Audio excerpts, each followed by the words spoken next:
یہ سب ڈرامہ تھا۔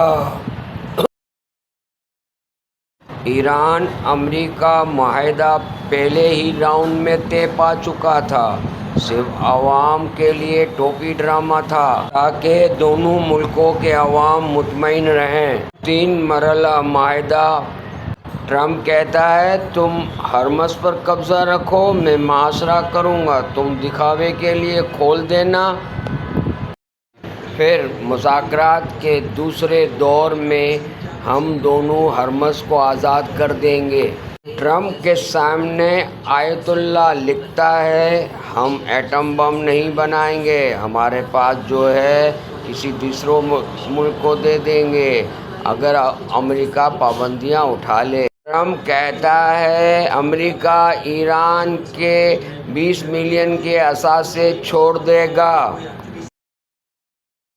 دونوں لیڈر ساتھ بیٹھے ہوئے ہیں ایک ٹیبل پر، ہاتھ میں ایگریمنٹ لیے ہوئے، کچھ میں دکھا رہے ہیں کہ آیت اللہ سب کچھ لکھ کر دے رہے ہیں، ٹرمپ صاحب اسے دیکھ رہے ہیں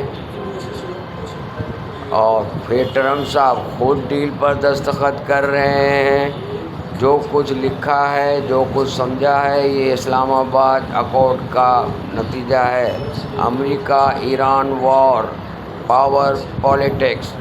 امریکہ چاہتا تھا افریقہ کو گریٹ بنا دے، ٹرمپ کی خواہش، اور آیت اللہ اپنی عوام کو اپنی مٹھی میں بند کرنا چاہتے ہیں۔ دونوں نڈھال، پریشان، زمین پہ گرے ہوئے، دلدل میں پھنسے ہوئے، انا ان کو مجبور کیے ہوئے۔